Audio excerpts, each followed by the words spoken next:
ముఖ్యమంత్రి గారు కేంద్ర హోంమంత్రితో మాట్లాడడం, సెక్రటరీస్తో మాట్లాడడం, ఎన్డీఆర్ఎఫ్, ఎస్డీఆర్ఎఫ్ తీసుకురావడం, మరి రాష్ట్రంలో ఉన్నటువంటి బోట్లనన్నీ కూడా సేకరించడం, అందరినీ రంగంలోకి దించారు.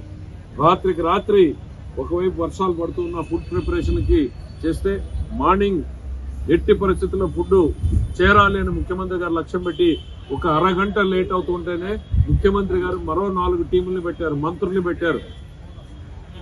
ఎక్కడ కూడా భోజనానికి ఇబ్బంది రాకూడదు అనేటువంటిది అరగంట చెప్పిన టైంకి వాళ్ళు అందించలేకపోయేటప్పటికి ముఖ్యమంత్రి గారు అదనంగా స్థానిక ఎంపీల్ని, మంత్రుల్ని అందరినీ పెట్టి ప్రైవేట్గా కూడా ప్రిపరేషన్ చేశారు. ఇవాళ ఇక్కడే కాకుండా పక్క జిల్లాలకి అక్కడ దీని వరద ప్రభావం తక్కువ ఉంది కాబట్టి ఫుడ్ ప్రిపరేషన్ని పక్కన ఉన్నటువంటి జిల్లాల నుంచి కూడా సపోర్ట్ మెకానిజాన్ని పెట్టడం జరిగింది.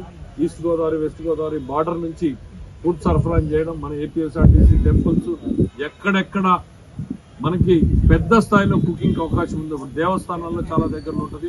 ఈ ఫెసిలిటీస్ అన్నింటినీ వాడుకుని ఫుడ్, పాలు, మెడిసిన్స్, ఎమర్జెన్సీ SOS కి గేరప్ చేయడం జరిగింది ముఖ్యమంత్రి గారు.